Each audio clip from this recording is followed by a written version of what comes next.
Hey, what's going on, guys? So 3 years ago, I was right here at Joe Ball's place at one of the most incredible private aviaries here in Australia. Well, if you've been watching the channel for a while, then you know that Joe Ball works with some of the most amazing blue-tongued skinks in Australia, with some morphs that only exist at his place through his amazing captive breeding program. And since I'm now going to upload more all-animal content on this channel, I'm going to give you all a brand new look at Joe Ball's incredible Parrot Aviary, which is so impressive, it may be one of the greatest private aviaries not only in Australia, but maybe even the world. I'm Dave Kaufman, and these are my reptile adventures. Keeping parrots is a lot like keeping reptiles. At least it is over here at Joe's place. So before we check out the aviary, let's check out how parrot keeping has inspired his enclosure design for his lizards. This is one of my blotchy mutations. So that's a super pinstripe blotchy. Yeah, the evolution I made here again is on the caging. Yeah, look at that. I used to have a load of plyboard cages. Right. And what I did here was a bit of an inspiration from bird aviaries, actually. I decided I wanted to lift them off the ground. A bit like suspended bird aviaries. Yeah. It allows really good drainage. You know, you've got mulch here. This floor here, if you look, is underneath there, that's wire. So when it rains, it just goes straight through. You've got UV, and this mulch you very rarely have to change. So you've almost got a set and forget situation there. The top isn't designed for full cover, it's just a partial break. Because if you think in the middle of the day, you're going to get, you know, high elevation sun. That's right. That really does bully things that are underneath, you know? Right. So that's what that's to cut out. But that early morning, you know, low elevation sun still gets in, and anybody that has been out herping before will know that, you know, that's when your lizards or your snakes are going to be out. That's the sun's right. going to be looking at you from there, and your lizards and your snakes are going to be sort of sat perching on a rock or whatever. But then when the sun's overhead, they go to ground, and then that's where this comes in. So if you look back a while on the videos on this channel, you'll see that I did an entire episode on Joe Ball's blue-tongued skinks. But now that we've seen a little bit on how Joe keeps his lizards, it's time to head over and check out his amazing parrot aviary. One of the things that I love about your enclosures here is the artwork. You've got this lace monitor over here. I mean, this is just so cool. A couple of blue tongues, little mouse over here, and a echidna over here. This is such an amazing enclosure. All right, we're going into building number 1 here. So you got 2 galahs right there. So yeah, the rose-breasted cockatoo, and on the far side you've got the standard wild type, and on the near side what they call a blue galah. And then in here we have 2 other mutations, and these are what you call Lutino galahs. Oh wow! And this is Larry, and this is Love. Hey guys. So now for people that don't really know Australia, these guys are everywhere here. Yeah, that's right. I mean, I've always said that, you know, as soon as you step off the plane and you like walk out on the street in Australia, it sounds like a pet store out there. There's several different species in the cockatoo family. Right. And this is one of the smaller forms. And so this entire enclosure is for 4 birds. Well, I actually rotate it because I put my macaws in here as well. And then once these guys have had a bit of a run in here, at the moment they're breeding in here, I can go and grab some macaws and put them in here. And I got you. I can fledge birds in here. There's a couple of turtles in here. Oh, is there really? Yeah, I don't think you'll see them. But this is an absolutely amazing enclosure. And you know, you go over to people's places that keep birds, you will not see anything like this. This is literally a walk-in aviary. Well, that's the idea. Yeah, this is fantastic. Now, you are appreciative of all this, aren't you?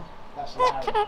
Yeah? God, I just love this waterfall, love the pond. The guy that made this just came in and built it with you know, all the wire and Rio, and twisted it all together and made the shape, and then he was there with concrete just plastering it on with his trowel and doing the sculptural marks. Then he sprayed it, and yeah, he was a... Yeah, it looks really natural. All right, so this is brand new, but right over there, there's some changes over there since the last time I was here as well, isn't there? Yeah, All right, sure. let's go check that out. If you haven't heard of Palm Street yet, you've got to check this out. It's a new online marketplace where you can see your new reptile through either live streams or direct from the breeder listings. The best part is all sellers are vetted to ensure your new reptile is healthy, and there are even exclusive perks for new members and so much more. Palm Street makes shopping for your new reptile fun. Check them out for yourself by hitting the link in the description below. And that big old macaw is still painted there. That is so awesome. That is just absolutely amazing. All right. Oh, it is so good to be back in here. I mean, the first time I was here, this place just blew me away. And the whole concept, if you remember, was not just to create some aviaries, but to create dual purpose aviaries, if you like. So right. Every single aviary has an area outside the shed and inside the shed, and I have the ability to shut them up when I want, so I can control their noise. Sure. I can basically have full control over them. And parrots being parrots,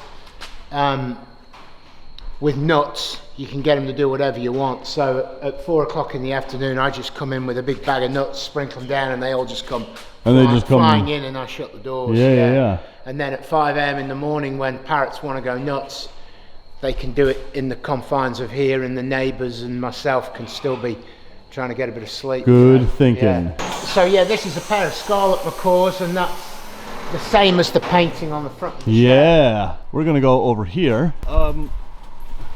Okay, we're gonna go over here. Whoa!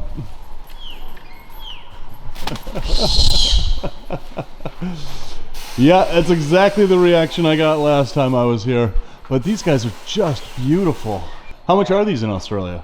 6-7 grand a bird. Okay. Yeah, Okay. a breeding pair like that would be close to being worth 20. 20 grand. Like that, yeah. Wow. You are expensive and beautiful birds. All right, so let's see. This is the Latino blue and gold. Stay behind me. Okay. Because they're all bit jumpy. Yeah. Whoa! Yeah. That's generally what happens. I think that you're going to do something with that. Are we good now, guys? And now, are you having any success breeding these? Yeah, I've got a baby from them that just hand reared recently. So, Oh, fantastic. yeah, so they're very intelligent, but very spooky to new people. Yeah. They're okay with me. Anybody new, they're very, very jumpy around. Yeah. And that's macaws in general, unless they're hand reared and around people all the time. I mean, you see them on TV, sometimes people that have got macaws that are around people all the time, and they're like puppy dogs, but that's because that's what they're exposed to. Exactly. All the time, yeah. Exactly. These guys are used to me, the missus, this cage. It's spooky. It's a bit spooky to them, yeah. But I love how every enclosure here is basically a walk-in enclosure. All right, and here's the other Latinos. That's him that you saw last time. Yep, that's the Latino I remember. Yeah, off he goes. That's the boy. That one is an opaline, so that's a different mutation again. So, An opaline. Man, there is some serious thought that went into this design. aviculture in general, when you're a reptile keeper and you compare the thought process and the workload that goes into aviculture compared, it's totally different. Yeah, oh yeah. It really is. Unless you've really thought about it, don't get into birds. Right. Because they're fickle. They need quite a lot of space. They're meant to fly around in massive expanses outside. Right. And when you see people keeping them in a lot of these small cages, not being one to judge, but when you see what they can, the natural behavior they can display in these sort of spaces, I think really that's where you want to be heading if you're going to do it. I agree. Yeah. I agree. And that means a lot of money, a lot of time, a lot of thought process. Well, you are doing it right. With the limited, with the birds, I just wanted to pick a few things and do it, So guys, as always, thanks for watching, and until the next reptile adventure, love the planet, feed your reptile obsession, and rattle on.